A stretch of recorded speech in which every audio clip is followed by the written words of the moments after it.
我婆婆听不懂我说话这件事情，我是经过几次实验得出的结论，咱正儿八经的理科生还是比较严谨的。前一阵我刚做了息肉的手术，医生当着全家的面说了，这种病很容易复发，建议不吃发物。我婆婆还在一旁问道，哪些是发物啊？医生说道，就寻常那些啊，比如这个季节的茄子是不能吃的。具体的回头我写在医嘱里，记得看一下。我老公当时还在旁边捣鼓我，看我妈多关心你。从那天以后，家里顿顿都有茄子，我不吃他还要在旁边一个劲的劝。西西，我买的这个茄子特别好吃，是人家自己种的，不是大棚里那种。我看了眼埋头吃饭的老公，说道，妈，秋茄子是发物，最好不要吃。过了一会，他看我一筷子都没夹，又劝道，这个茄子我做了酸甜口的，我记得你可爱吃糖醋味的了，尝尝看嘛。老公张轩还在吭哧吭哧的吃饭，我又说了句妈，我不能吃。最后他看我实在没吃，直接上手夹了一筷子放我碗里。你看张轩吃得多欢，你再不吃就没有了。我筷子一摔就下桌了，我婆婆险些当场流泪，她向她儿子哭诉照顾我们多少不容易。我老公一口气喝完碗里的汤，才说道，你明明知道他不能吃茄子，还非要做，人家能乐意吗？哦，原来他不聋也不瞎，差点误会了。再来说，前几天我加了通宵的班，早上回家吃一大家子，正吃早饭，我没什么胃口就没吃，当着所有人面说了句，我睡觉去了，直接起来吃晚饭，都别叫我啊。结果我睡得正香呢，敲门声就响起了。我把头蒙在被子里，假装听不见，想着等会就不敲了。谁知道外面越敲越带劲，大有我不开门誓不罢休之意。我还听见我公公在客厅说话的声音，孩子在睡觉，不是叫你不要喊了吗？我婆婆嗨了一声，道，他都没吃早饭呢，就这样睡了，一点都不健康。我刚下了馄饨，叫他起来吃一点。我被吵得头疼死了，拿起手机一看，早上10点，我7点半才进房间。他还一边敲一边喊，西西啊，妈做了你最爱吃的小馄饨，咱吃过再睡吧。快起来啊，西西，你这胃里都是空的，等会起来能好受吗？听妈的话，妈总不能害你吧。西西，西西，老头子，你去找把钥匙，这孩子别饿晕过去了。我被吵得没脾气，门一开，看到我公公那关切又带有慈爱的眼神，一肚子火也没好意思发。我认命地坐在餐桌上，吃了一口馄饨，刚吃下去，我就呸的一口全吐出来了。好家伙，猪肉大葱馅的馄饨！我拍了张照片发给张轩，你妈10点喊我起来吃大葱馅的馄饨。张轩回复得很快，哈哈，我妈肯定忘记了，好心办坏事了。但是妈妈做饭了，你还是要适当表示下感谢的。我谢谢你全家。一波未平，一波又起。我这人对西梅、杨梅这类水平特别敏感，只要稍微沾上点汁水就会拉肚子，所以我平时对这些水果都是碰都不碰的。昨天刚一进家门，我就瞧见我老婆婆拎着一篮子杨梅进来了，喜滋滋地对我说，西西，新鲜的杨梅，刚刚才从车上下来，我就去挑了一篮子，妈洗给你尝尝。我老公凑上来说了句好像是不错，我没多说什么，我相信这个家里没人不知道我不能吃这玩意。曾经有那么一回，我不小心喝了口杨梅汁，拉稀拉了3天都没止住，人都虚脱了，最后去医院挂了3天水才好。我婆婆吃饭的时候就把那杨梅放在餐桌上，我公公回来后看到了，立刻端回厨房里。等我回到餐桌上的时候，又被端了上来。哎，怎么还在这？西西不能挨这玩意。我老婆婆啧了一声道，那杨梅汁里面都是防腐剂，不新鲜的喝了肯定拉肚子。我这不一样，我这刚从果园回来的。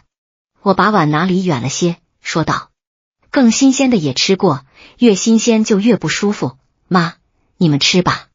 我婆婆叹了口气，说道：受罪哦，这么好吃的东西怎么吃不了？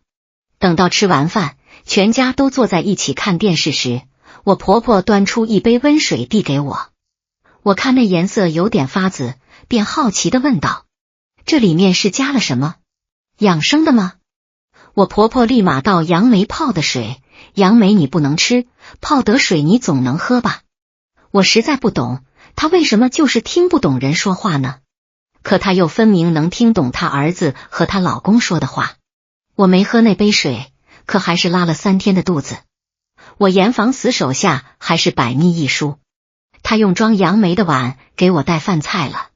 毫不知情的我干完了一整份。正巧公司来人巡视，频繁的上厕所，生生的影响了我的工作。领导勒令我3天内去总部述职，这下我是真的不能忍了。我那天回到家，看到张轩还在吃杨梅，我上去就把那一碗全倒了。他顿时就跳脚了，从沙发上窜起来，问我什么意思。明天我要去总部述职，机票和住宿自理，季度奖金也减半了，这2个月的房贷我不出了。张轩前几年上岸了公务员，他妈妈因此还想拿捏我一番的，哪曾想到他儿子稳定是稳定，但稳定的不高。公积金倒是实缴，关键根本没多少，每个月房贷还要自己贴6000。而我在外企做成本会计，福利和待遇都是顶尖的，所以我嫁过来这几年，家里的开销大部分都是我在出，连张轩的这套婚房是我一直帮忙在供的。他听到这立马急了，他那到手刚好5000的工资，根本还不了房贷，怎么会突然要述职？又怎么会奖金减半的啊？我把包扔在桌子上，冲着张轩喊了句：你去问问你妈做了什么呗。我婆婆正巧打开厨房门，听到这一句，二话没说开始哭，一把鼻涕一把眼泪的诉说自己把张轩拉扯大多么不容易，结婚了还要上赶着伺候儿媳，结果还不落个好。哭的那凄惨样子，还以为我公公亏待她了。可据我所知，我公公是10里8村公认的好男人，不仅顾家还能挣钱，不然张轩买这套房的首付以及跟我结婚的钱哪里来的？我婆婆可是一天班也没上过的，我可不吃她这一套。妈，你别讲得我像白让你伺候似的，当初我妈说要派家里保姆过来做饭，你拦着说不用不用，把给保姆的钱直接给你就行，你来掌勺。我每个月都按时给你打4000块生活费的。我婆婆还在那儿哭哭啼啼抹眼泪，我老公在旁边压着声音，又是哄又是拍背安慰。行了，难道你以为给点生活费就能在我家当甩手掌柜当公主啊？公主吃毒苹果直接晕过去，我喝了沾杨梅汁的饭直接被扣了绩效降了薪，我俩这也算同病相怜了。我老公一听见降薪2个字瞬间急了，凑过来问我，真扣钱了？怎么好好的会出这种事？我婆婆从听见我提杨梅汁开始，表情就一直不自然，眼神躲躲闪闪飘来飘去，明摆着心虚。对啊，你问问你妈，是不是之前装杨梅的碗没洗，直接拿来给我盛饭了？见自己儿子直勾勾盯着自己，他立马拉下脸不高兴。吃完水果的碗本来就是干净的，我懒得再洗一遍而已。那天我一共装了2份饭，谁知道你刚好就拿了那一碗。张轩听得一头雾水，妈，饭不是你亲手分着装好的吗？我和西西的饭包长得也不一样啊。哎呀，我肯定是年纪大了记错了吗？我难道还会故意拿那个碗给他用？再说了，哪有人这么娇贵敏感，沾到点果汁就出问题的？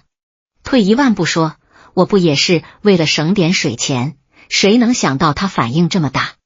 张轩听完居然觉得这话挺有道理，转头就对着我开口，妈也不是故意的，出发点也是想省点事，下次咱们都多注意点不就完了？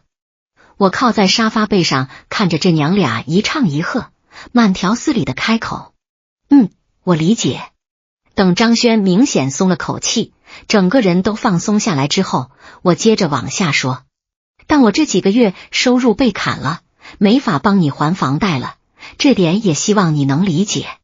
还有妈，接下来这几个月你的生活费，让你儿子自己转给你。”说完，我抬脚就回了房间，身后只留下张轩一声哀嚎似的喊：“妈，你看你干的好事，你看刀子扎在谁身上，谁才知道真正的疼。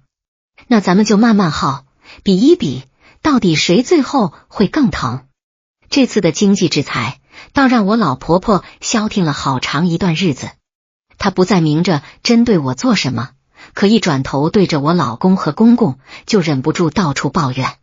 不是今天想去按摩舍不得办卡，就是昨天去理发店被人坑了，多收了钱。我公公听得莫名其妙：“我不是刚给了你5000块，你该花就花啊，那点钱哪里够？人家店里充个卡就得8000。”张轩在旁边还跟着点头附和，说这价格确实挺贵。我跟着点了点头，开口：“是挺贵，我这次被扣掉的绩效钱刚好够你办5张这样的卡。”他瞬间就闭了嘴。张轩也再也不敢跟着附和半句。这种没人找事的太平日子才是我想要的。结果2月都没撑过去，张轩就开始跑到我面前哭穷，问我能不能先支援他一点。西西，这个月房贷你能不能先出一下？我真快顶不住了，我爸都偷偷塞给我5000了，我实在没脸再跟他开口了。我盯着他看了好半天，我实在想不通，这么没主见没担当的男人，我当初到底是怎么看上他的？我刚认识他的时候，他在互联网行业做得顺风顺水，当时我爸还说这行业发展好有前景，将来根本不愁养不起家。一转眼他就把工作辞了，就因为他妈妈说公务员体面，考上了回老家在亲戚面前有面子。于是他脱产在家备考2年，终于考上了现在的单位，日子直接过得入不敷出。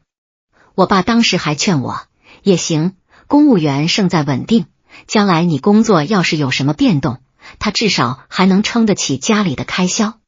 他能不能撑得起我，我现在不知道，但我现在是真的烦他。交房贷也行，你能保证你妈再也不搞这些幺蛾子吗？他撇了撇嘴，赶紧接话：不至于不至于，上次我已经跟他认认真真深谈过一次了，他肯定不会再犯这种错。他最好是真的能改。真不是我不信任他，只是这老太太惯会背地里搞事，根本不是1次2次了。我老公的亲大哥早就被他逼得带着儿子和媳妇直接躲去新疆生活了。张轩的哥哥张成比他大4岁，早些年娶了个新疆姑娘，本来小两口打算和和美美过日子，本来俩人单独出去住，其实什么事都没有。可坏就坏在结婚没多久，我那大嫂就怀了孕。这下好了，我老婆婆直接名正言顺借着照顾她的名义，强势插进了小两口的生活。大嫂说闻不了味道重的东西，她就一个榴莲接一个榴莲往家里搬。都说吃这个对身体好，长胎，我平时自己都舍不得买，舍不得吃。大嫂说自己有15斋戒的习惯，到了那天她能摆出来8样荤菜，那都是以前的老黄历了，现在谁还守着斋戒的规矩？更何况你还怀着孕呢，饿着肚子对孩子也不好啊。大嫂说内衣裤我自己手洗就行，她非要直接扔洗衣机里和外衣一起搅。哎呀，专家都说了，洗衣机洗出来比手洗干净多了，你懂什么？到了孕晚期，大嫂查出来妊娠期血糖高，再三说不能吃糖分高的水果。偏偏我公公本身就是糖尿病患者，全家本来都清楚控糖的规矩，结果我老婆婆就是要买2个哈密瓜回来切好，一个劲劝我大嫂吃。妈，医生特意交代我要控糖，这个我不能吃。你就尝一口，这个真的特别甜，特别好吃。这个糖分太高了，我真的不能吃。我婆婆当时脸不红心不跳，直接来了句：这可是特意从新疆带回来的哈密瓜，一点都不甜的，你就尝一口试试。我大嫂当场就炸了，你跟一个土生土长的新疆人说新疆的哈密瓜不甜，这还不是最绝的。等我大嫂剖宫产完生下儿子，医生特意交代不能吃生姜大蒜这类辛辣刺激的东西，怕刀口增生。结果端上来的鱼汤里，生姜都快比鱼多了，炒的每一盘蔬菜里都撒了大把大把的蒜末。大哥臭骂了他好几次之后，这些东西终于从明面上看不见了。你以为这就结束了？根本没有，只是你看不见了而已。人家做好菜之后，偷偷把里面的生姜和蒜全挑了出来，菜里的味道早就全进去了。不到1个月，大嫂的刀口就直接增生了。等宝宝长到6个月能加辅食的时候，查出来对麦麸严重过敏。第一次吃米糊的时候，直接吃进了医院抢救室。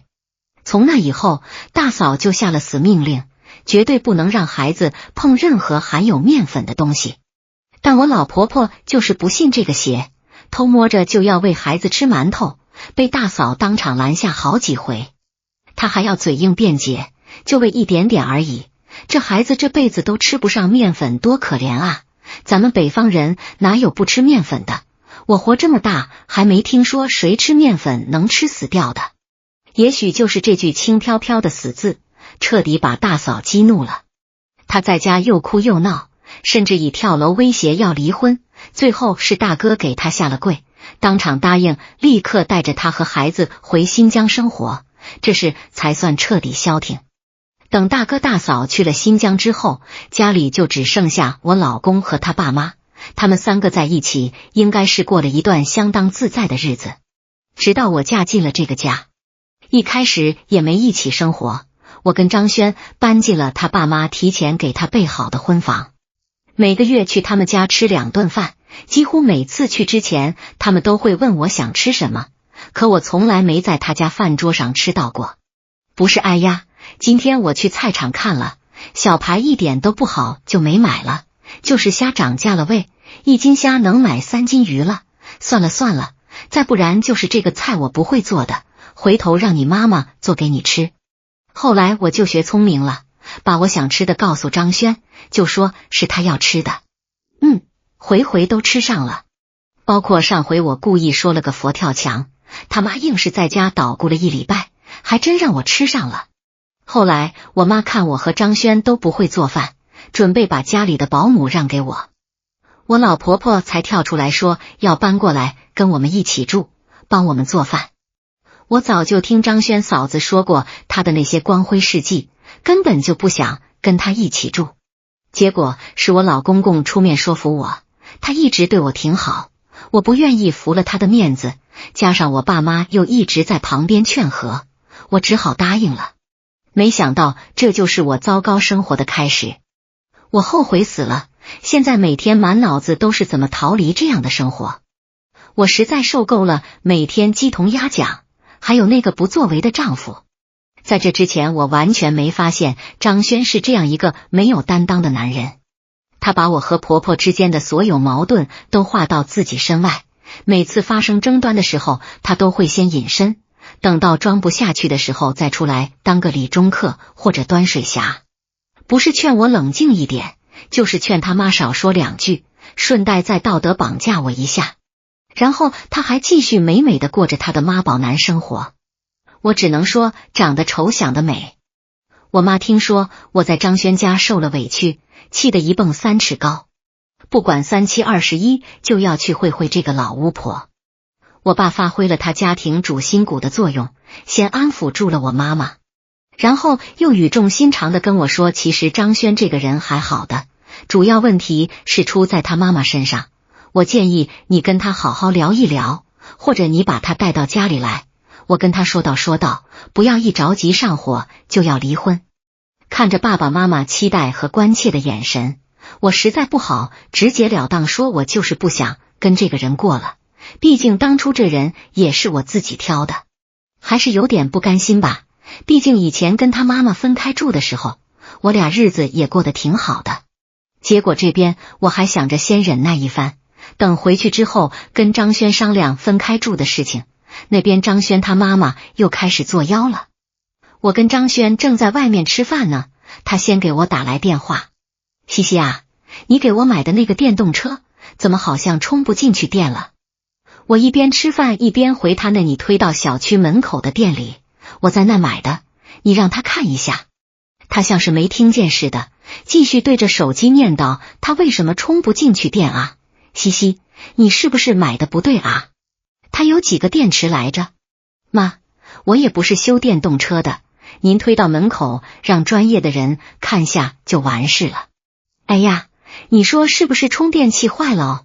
我去物业借个充电器来看看。我有点不耐烦道，你问我也不知道的，你推过去让人家帮你看看。他还在那边自顾自说，我看这灯是绿的，应该没坏吧，但为什么就是充不上电呢？在我快要崩溃之前，他终于挂断了电话。坐在我对面的张轩的电话又响了。张轩刚刚全程目睹了全过程，此刻也有点压不住情绪。他妈刚说完情况，他就直接回拖到小区门口，那家店可以修。我清楚地听见他在那边说道：哎呀，早讲啊，我刚刚问了西西，他半天也说不明白，不然我不早修好了。张轩有点尴尬地挂了电话，说估计刚刚就是没听清楚，我一喊他就听见了，下次你说话别那么小声，他听不清，等会做的不对你又埋怨他。看来还是要以其人之道还治其人之身才有效果，不然永远这么不痛不痒的，永远都不会有改变。这就赶巧了，正好张轩要升职了。张轩在这个岗位已经苦熬了5年，这次好不容易有个晋升机会，他一直特别谨慎，谁都不敢告诉，连他妈妈那边都三缄其口。更巧的是，我也要升职了，上次去述职，领导对我的表现很满意，打算破格提拔我。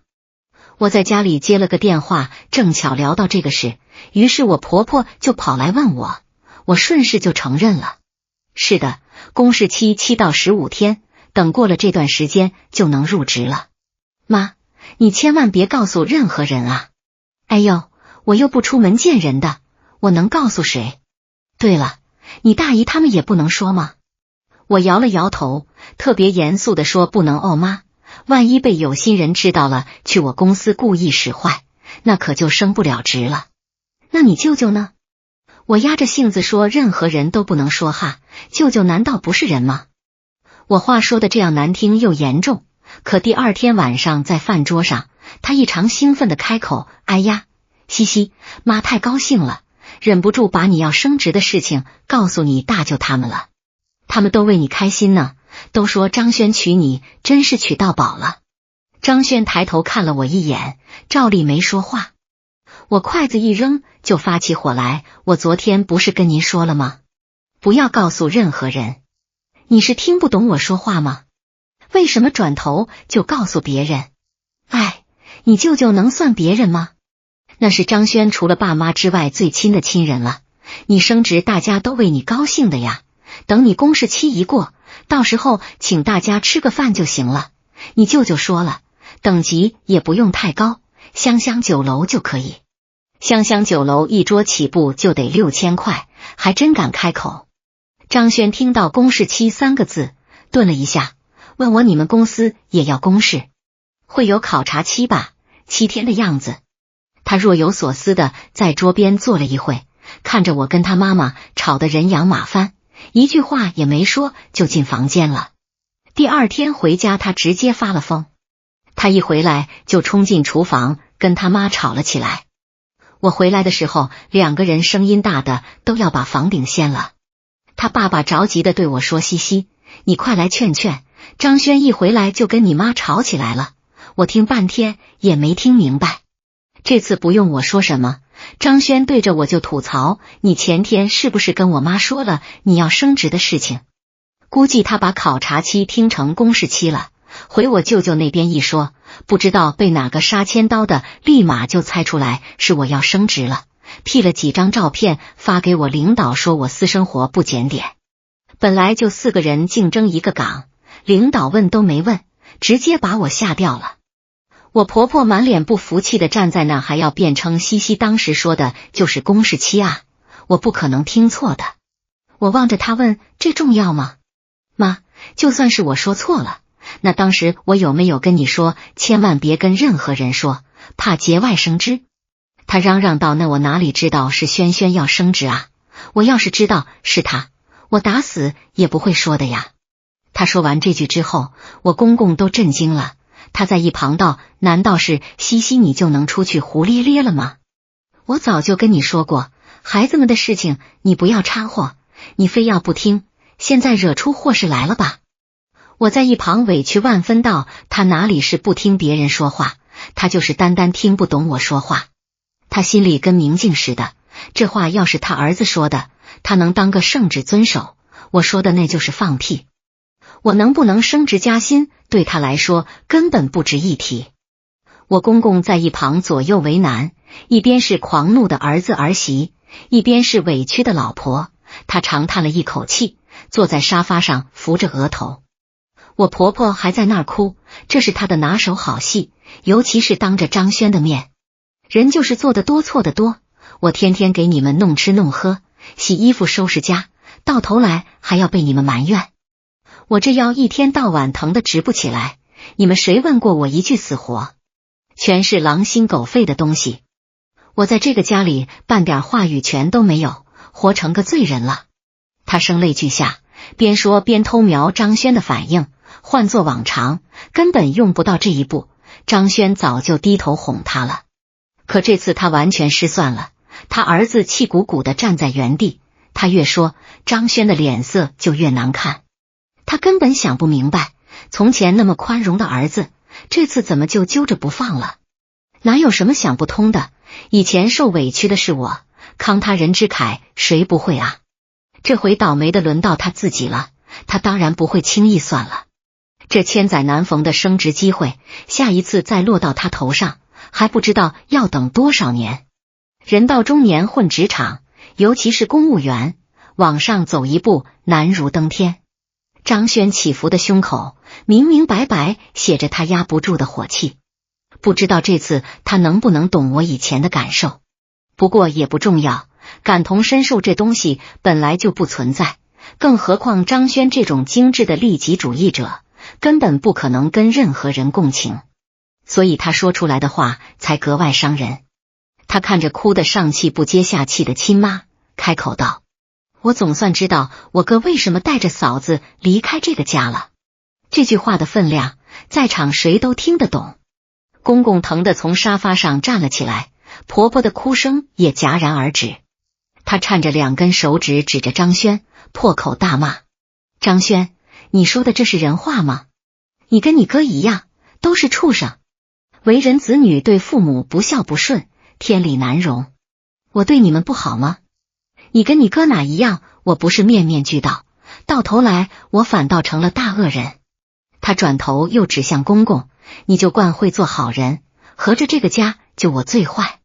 骂完他又把矛头对准我，还有你许西西，别以为自己挣2个臭钱，你爸妈有2个臭钱，就敢在我们家嘚瑟。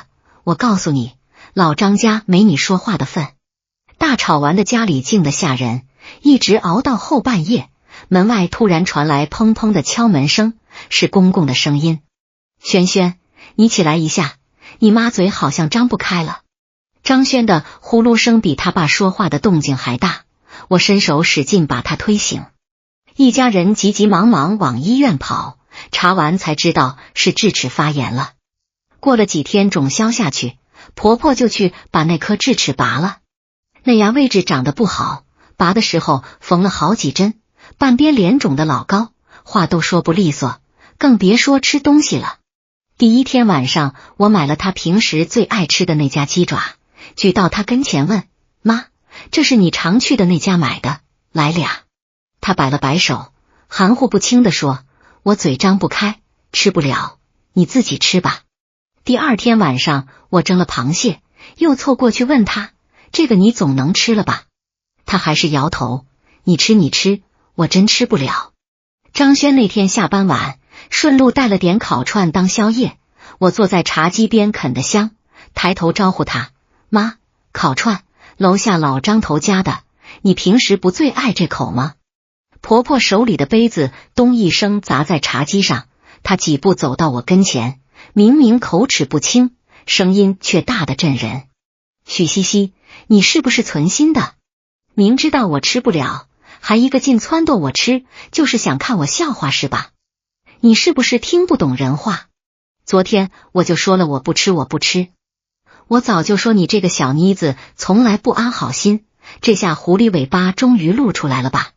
话说完，他大概是扯到了牙疼，一直捂着半边嘴，眼神恶狠狠地盯着我，那架势像要把我生吞活剥了。这次张轩没和稀泥，他看着他妈，一字一句道：之前你不就是这么对西西和嫂子的吗？嫂子明说孩子麦麸过敏不能碰，你非要追在后面喂。西西说吃发物息肉会复发，你连着做了1礼拜的秋茄子。西西说碰不得杨梅，你转头就用装过杨梅的碗给他盛饭。怎么事情落到你自己身上，你立刻就受不了了？你看张轩什么都知道，他心里跟明镜似的，他明明白白看着你生气，看着你憋屈，就是装聋作哑当看不见，只要不损害他半分利益，他就能心安理得当个哑巴。等他自己尝到切肤之痛，他立刻就能变成最锋利的刀，把矛头直指向那个伤害他的人。幸好我早就把他看透了。说起来，我还得谢谢我婆婆，她就像我这段婚姻的试金石，帮我把身边这个男人的底摸得一清二楚。我已经做好离开的准备了，我绝不能跟这样的男人蹉跎一辈子。我这辈子还有好多事没经历过，我还没怀过孕，没生过孩子，还没试着当一个好妈妈。这么多重要的人生阶段，要是跟眼前这个男人一起过，我根本不敢想以后要遭多少罪。我爸妈肯定会理解我的。等忙完他升职这阵子，我就该走了，该去开始我自己的新生活了。没过2天，好不容易牙消肿的老太太去做了个全身体检，一下查出来13项异常，可把她吓坏了，赶紧把2个儿子儿媳和老伴喊回来开家庭会议。小辈一个都没回来，就我这个倒霉蛋刚好在家撞上了。我拿起体检报告翻了翻，大毛病没有，小毛病堆了一堆。最严重的是有个挺大的子宫肌瘤，医生建议要么手术摘掉，要么直接把子宫切了。老太太坐在沙发上，眼泪直流，翻来覆去说自己为这个家操劳一辈子，到老了生个病都没人管。老大不接她电话，大儿媳直接把她拉黑了，老二说要加班，根本没回来。她盯着我开口，西西，这次妈生病，你得请假下来照顾我吧。公公连忙接话，我请假吧，西西正事业上升期呢，随便请假不好。婆婆冲她翻了个大白眼，你去不方便，我不要你。妈，要是你觉得爸去不方便，那就请个女护工，让你儿子出钱就行。什么？我有儿有女的，凭什么要请护工？见我没接话，她伸手指着我，义愤填膺地说，你从嫁进老张家第1天起，我就把你当亲闺女看，没想到我一生病你就这副嘴脸。许西西，果然是患难见真情啊。公公还在旁边试着打圆场，西西刚刚升职，现在年轻人工作多不容易啊。我不管，他要是不请假照顾我，我就让我儿子跟他离婚。不孝顺公婆算什么儿媳妇？搁古代，他这种不肯生孩子又不肯做家务的，早就被休800次了，还能在我们家过好日子。我悄悄松开手机的录音键，把刚录的这段发给了张轩，然后当着他的面给张轩发了条语音，你妈让你跟我离婚，明早咱们民政局见，今晚我回我爸妈那边住。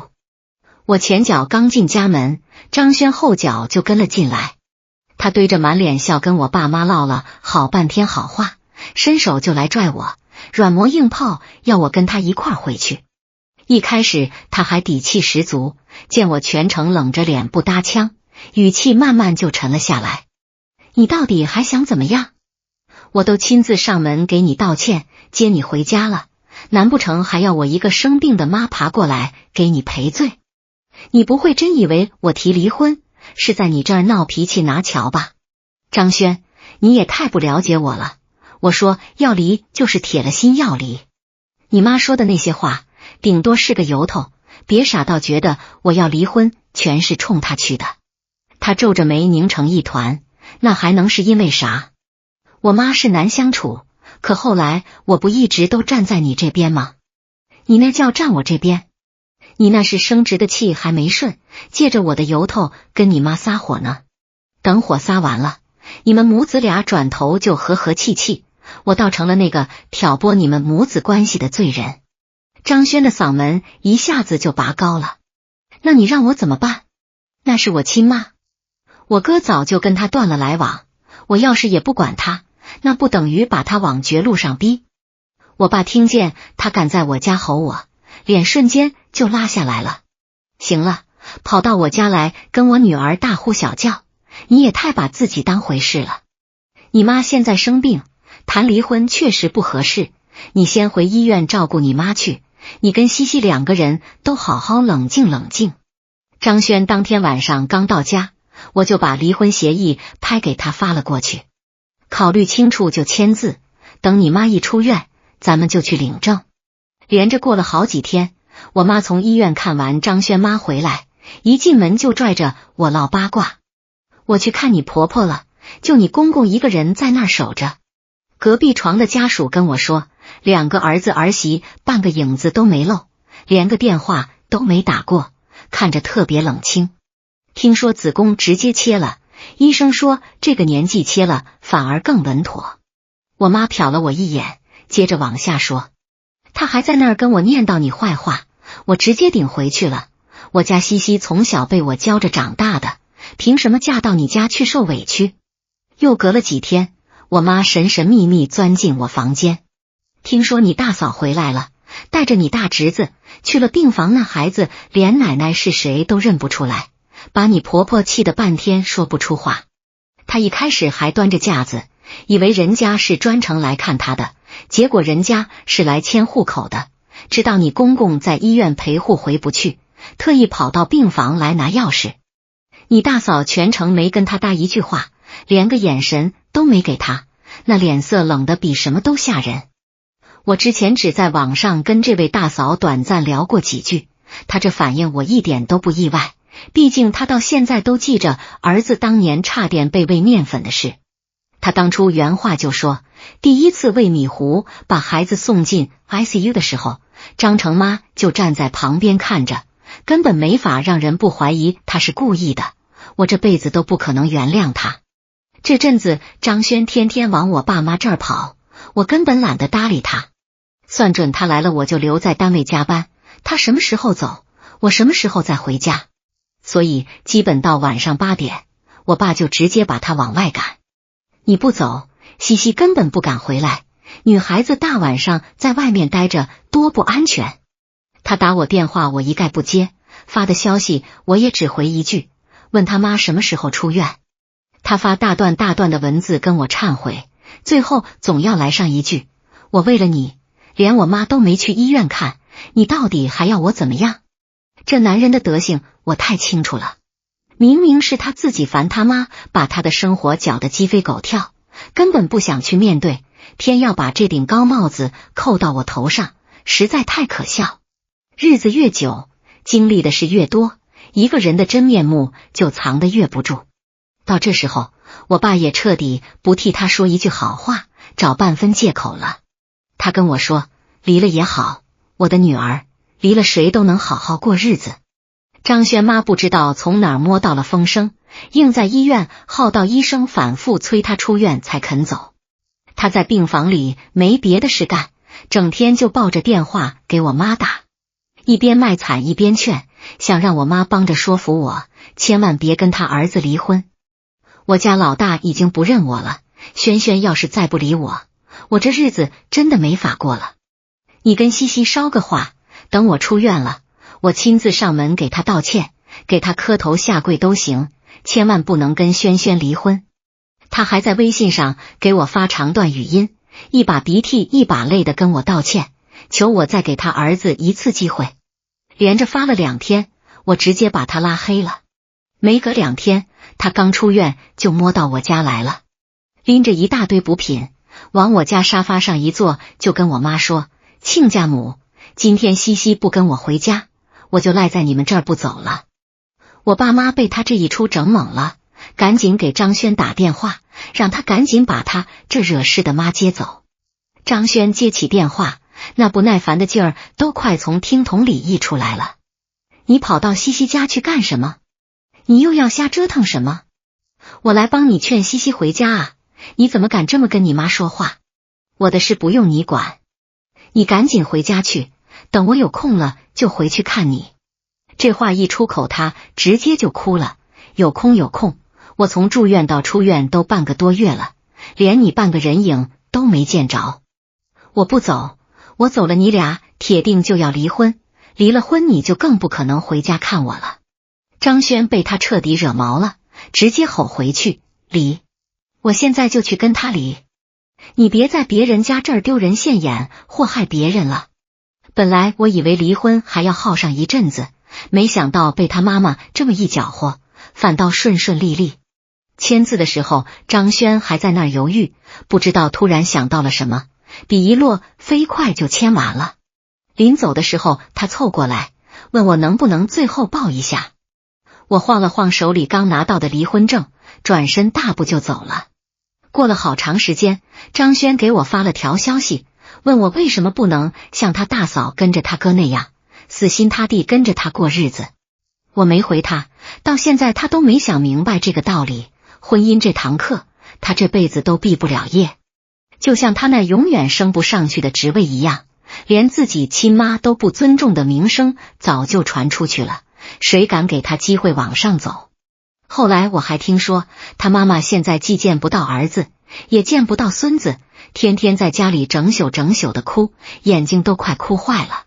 不过这种日子也是他自己选的，他自己乐意受着。我前夫在单位里熬日子，就为了那5000块的死工资苦苦挣扎。我婆婆在家里天天以泪洗面，就盼着儿子能回头看他一眼。我这边顺顺利利升职加薪，日子越过越敞亮。我们各自都奔着自己选的路，往所谓的光明未来走。